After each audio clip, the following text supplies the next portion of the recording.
Hello, everybody. Scott Golden here with the Mid Atlantic Championship Wrestling Series for the 11th of June, 1983.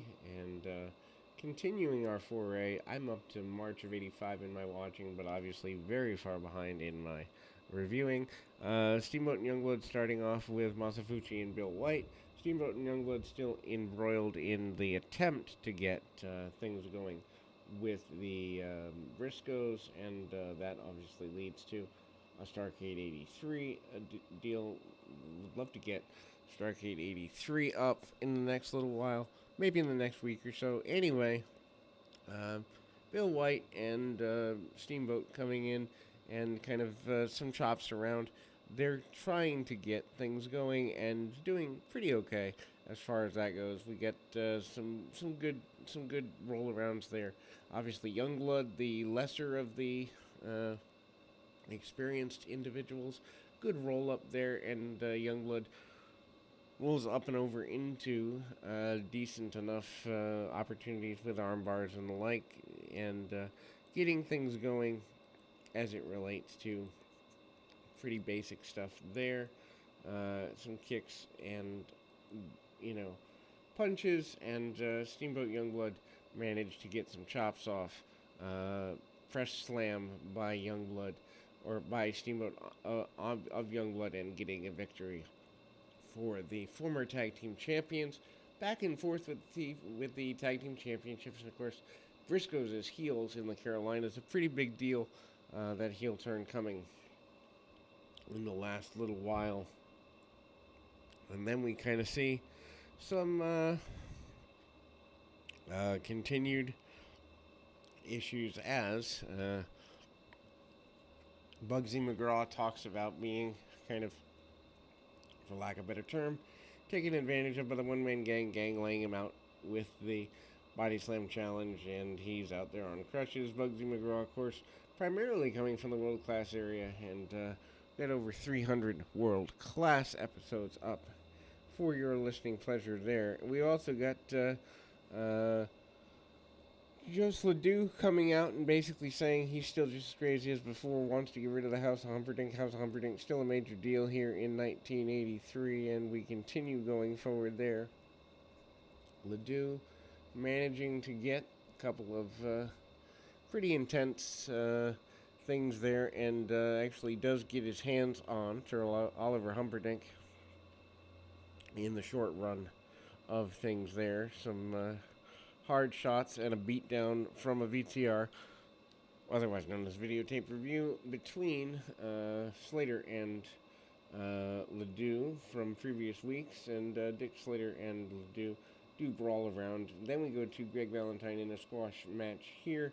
One-sided match, obviously. Mark Fleming and Greg Valentine. Fleming, a second-generation star, and obviously a one-sided match there. Greg Valentine, still your U.S. champion. Valentine punches, kicks, and gets things going. Valentine also hits a body slam and a backbreaker across the way.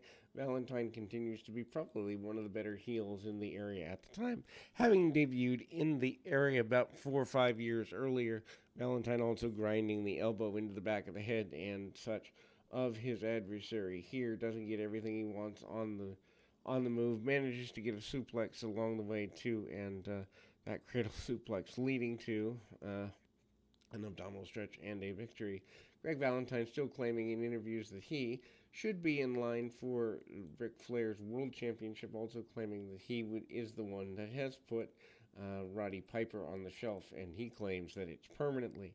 Of course, the time will tell on that one. Anyway, great Kabuki out there next in a match, and Kabuki, of course, a big deal there. Kabuki and the Magic Dragon in a squash match with some relatively unnamed talents. Punch kick, very martial arts heavy match with Kabuki and Dragon.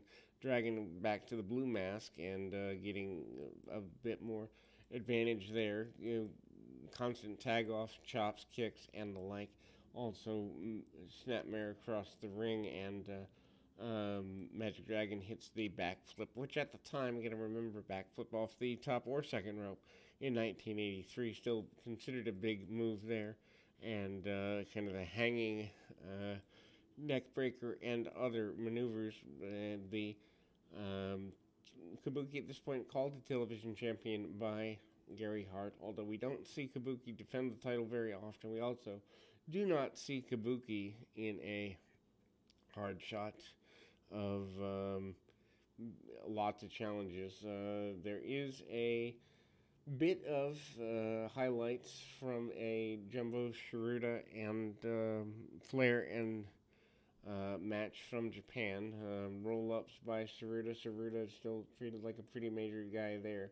Flair sends his man out to the floor, and lots of back and forth. Worth checking out simply because seeing Japanese television on the area is a pretty big deal. Flair also gets the figure four and eventually gets the victory over what is a Japanese star.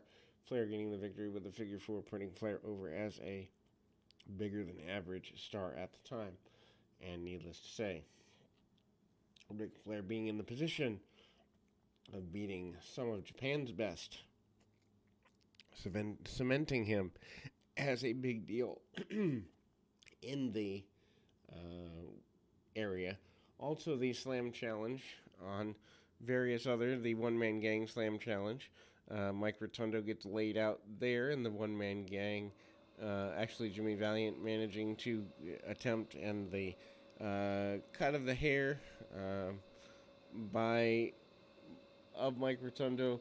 Rotundo doesn't get what he wants there. Kelly Kiniski helping his tag team partner and former World Tag Team Championship partner with Rotundo. Rotundo basically put over as a babyface to the highest order. Then we see a promo with Steamboat and Youngblood. Basically, they promise to finally avenge things with the Briscoes.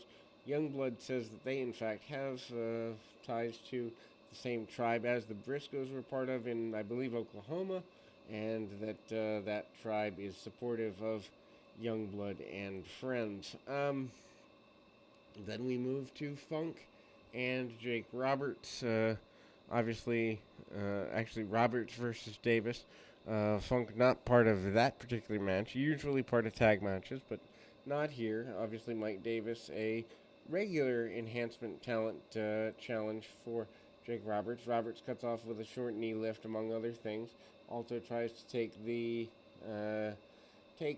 match out. Roberts eventually winning with a DDT after a short clothesline and beats Mike Davis pretty easily and one-handedly. Dory Funk Jr. out there, and they continue the Paul Jones contest of giving away his large portrait black and white photo. Kind of an angle that just kills a lot of time. Jones out in a bow tie and a tuxedo, basically trying to imply that he is one of, if not the, best guy in the area at the time. And then we see continuation of Orton versus Ben Alexander.